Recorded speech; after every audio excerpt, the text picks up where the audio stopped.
যে ধর্মের আবহে তিনি বড় হয়েছেন তার যে মৌলবাদ তার বিরুদ্ধে বলছেন এ প্রশংসনীয়। রাজ্যে বিজেপি সরকার ক্ষমতায় আসার পর তিনি আসতে যে পারলেন। তিনি এসছেন, সাহিত্য করছেন ভালো, তার দোষ তো নেই, তাকে তো হুম। কেউ দোষারোপ করছেন না। সেখানে তিনি বলেছেন যে বামপন্থীদের একাংশ তারা চায় যে মুসলিম সমাজ অন্ধকারে থাকুক। আমাকে যেমন অনেকে বলে যে আপনি হিন্দুদের বিরুদ্ধে বলেন, মুসলিমের বিরুদ্ধে বলেন না হ্যাঁ। কেন? 19 বছর পর কলকাতায় ফিরেছেন তসলিমা নাসরিন। আর তা নিয়ে যেমন সাহিত্য মহলে উন্মাদনা রয়েছে, তেমনি রাজনৈতিক মহলেও একটা আলোচনা হচ্ছে, চর্চা চলছে। কারণ বাম সরকার তখন সেই সময় তসলিমা নাসরিনকে কলকাতা ছেড়ে চলে যেতে হয়। আমাদের সঙ্গে রয়েছেন বিশিষ্ট আইনজীবী এবং বাম নেতা বিকাশ রঞ্জন ভট্টাচার্য, তার সঙ্গে কথা বলবো। তসলিমা নাসরিন ফিরেছেন, বুঝতেই পারছেন তার সঙ্গে একটা চর্চা চলছে। এটা রাজনৈতিক রাজনীতির অংশ কিনা সেটা নিয়েও কথা হচ্ছে, যদিও তসলিমা জানিয়েছেন যে এর মধ্যে কোনো রাজনীতি নেই। আপনি কিভাবে না দেখছেন? না, একজন বিদেশিনী তিনি আমার রাজ্যে এসেছেন, তাকে আমন্ত্রণ জানানো হয়েছে, এটা আমাদের পক্ষে একটা আনন্দের খবর।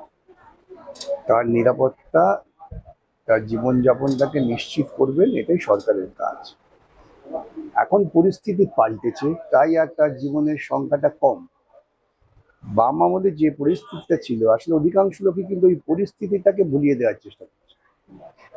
তখন যৌথভাবে গোপনে আরএসএস এবং তৃণমূলের লোকেরা, আমারই সহকর্মী আদালতের ইদ্রিস আলীর নেতৃত্বে গোটা রাজ্যে, বিশেষ করে পশ্চিমবঙ্গে একটা চূড়ান্ত মৌলবাদী অশান্তি তৈরি হয়েছে।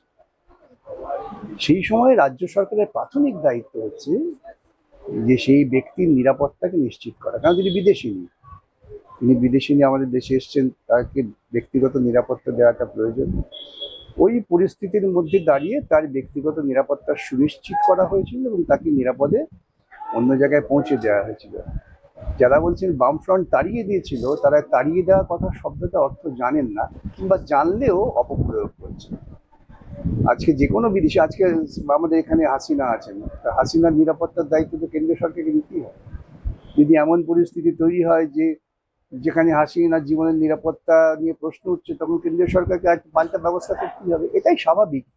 তিনি এসছেন, সাহিত্য করছেন ভালো, এটা আমাদের কোনো আপত্তি। তো এই যে রাজ্যে বিজেপি সরকার ক্ষমতায় আসার পর তিনি আসতে পারলেন, এটার মধ্যে কোনো রাজনীতি দেখেন?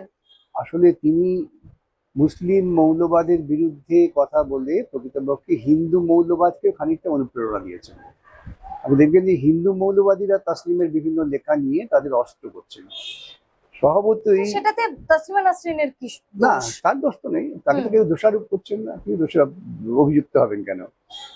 এই যে আজকে বিজেপি তাকে নিয়ে আসছেন, এর পেছনে বিজেপির যে মন্ত্রণা কাজ করছে, তা হচ্ছে ওকে আমি সামনে আনলে পরে মুসলিম মৌলবাদের বিরুদ্ধে একটা প্রতীক হিসেবে হাজির করতে পারবো, এবং ভিন্ন মতে তিনি হিন্দু মৌলবাদের যে আকাঙ্ক্ষা, সেই আকাঙ্ক্ষা পরিপূরণ করার কাজে লাগবে না। তসলিমা করছেন না, তসলিমাকে পণ করা হচ্ছে, দাবার বরে করা হচ্ছে, এটা আমার নিজের ব্যাখ্যা। তসলিমা নাসরিন তার যে ফেরা অনুষ্ঠান, কবিতা পাঠ অনুষ্ঠানটি হলো রবীন্দ্র সদনে, সেখানে তিনি বলেছেন যে বামপন্থীদের একাংশ তারা চায় যে মুসলিম সমাজ অন্ধকারে থাকুক। এই কথাগুলো উনি খুব পরিকল্পিত বলেন, যে কথাগুলো বিজেপি বলে। উভয়ের কাছে মূল আক্রমণের লক্ষ্য তো বামপন্থীরা। যে কোনো মৌলবাদী শক্তির মূল আক্রমণের লক্ষ্য, বিষয়বস্তু হচ্ছে বামপন্থা, কমিউনিস্ট মতাদর্শ। তো এইসব কথা আপাতভাবে মনে হবে খুব সহজভাবে বলেছেন, এর মধ্যে আর কি আছে, কিন্তু এর মধ্যে ওই মন্ত্রটা আছে, যেটা হচ্ছে যে বাম বিরোধিতা, কমিউনিস্ট বিরোধিতাকে একটু উস্কে দেওয়া, আর কিছু। কিন্তু তিনি বারবার বাক স্বাধীনতার কথা বলছেন। তিনি বলছেন যে রাষ্ট্র কেন ধর্ম পালন, এই বিষয়গুলো তিনি খুব ভালো, বলছেন। এটা তিনি, আমি দেখলাম তিনি বলেছেন, এটা খুব ভালো, এটা যদি তিনি ধারাবাহিকভাবে।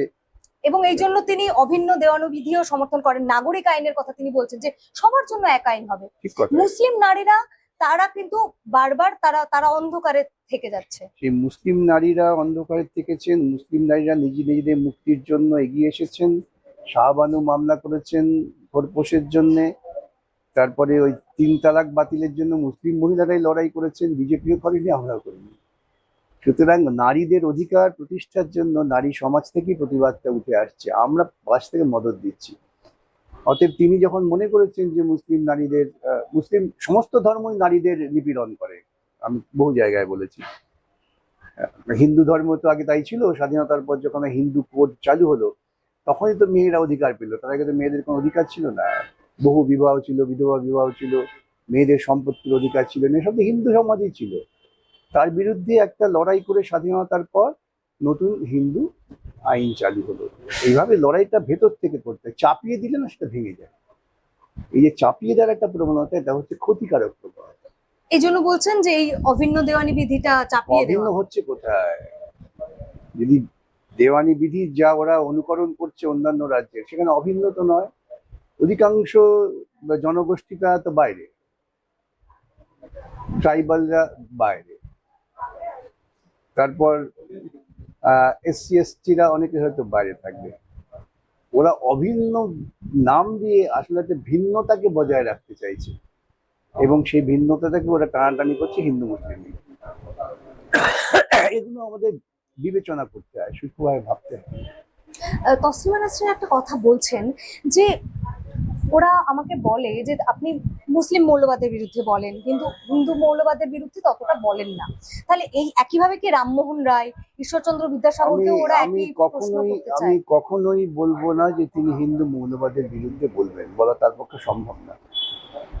তিনি তিনি বলছেন তিনি শৈশব থেকে যেহেতু ওটা দেখেছেন তাই তাই তো, ওটার বিরুদ্ধে আমি তিনি বলেন। ঠিক বলেছেন, তার যুক্তিটা ঠিক, যে তিনি তার যে ধর্মের আবহে তিনি বড় হয়েছেন, সেই ধর্মের আবহ থাকার ফলে তার যে মৌলবাদ তার বিরুদ্ধে বলছেন, এটা ঠিক কথা, প্রশংসনীয়। কিন্তু এটাকে ব্যবহার করছে হিন্দু মৌলবাদীরা, হিন্দু মুসলমান বিরোধটাকে টিকিয়ে রাখার জন্য আর কিছু না। তো যেমন সেখানে কি যেমন তসলিমা আমাকে নাসরিনের- আমাকে যেমন অনেকে বলে যে আপনি হিন্দুদের বিরুদ্ধে বলেন, মুসলিমের বিরুদ্ধে বলেন না হ্যাঁ কেন। হ্যাঁ বুঝতে হবে তো আজকে বৃহত্তর বিপদ কোনটা, এটা বুঝতে হয়। যে বৃহত্তর বিপদ হচ্ছে যে সংখ্যাগরিষ্ঠ মৌলবাদ সাংঘাতিক। উনি বাংলাদেশে ছিলেন, সেখানে সংখ্যাগরিষ্ঠ মৌলবাদ বিপজ্জনক। ভারতবর্ষের লোকে সংখ্যাগরিষ্ঠ মৌলবাদ মানে হিন্দুত্ব বিপজ্জনক। আচ্ছা, কোথাও গিয়ে এটা কি কি মনে হচ্ছে বিজেপি রাজনীতি করতে চাইছে যে এখানে বিজেপি একটা চেষ্টা করছে, লাভ হবে না। হুম বিজেপি তো চিরকালই কদর্য রাজনীতি করে, লাভ হয় না। দেখছেন না ভারতবর্ষের প্রধানমন্ত্রী জেনজি বিক্ষোভে তিনি আবার সেই পিতৃতান্ত্রিক মনোভাবের প্রকাশ ঘটালেন, যে মেয়েরা বলছে। তার মানে ছেলেরাই কথাগুলো বললে পরে ঠিক, আর মেয়েরা বলায় তার আপত্তি হচ্ছে। এই যে পিতৃতান্ত্রিক মানসিকতা, ভারতবর্ষের প্রধানমন্ত্রী তিনি প্রকাশ্যে বলছেন, এটা থেকেই প্রমাণ হয় যে মৌলবাদী চিন্তাটা কোথায় কোথায় কাজ করে।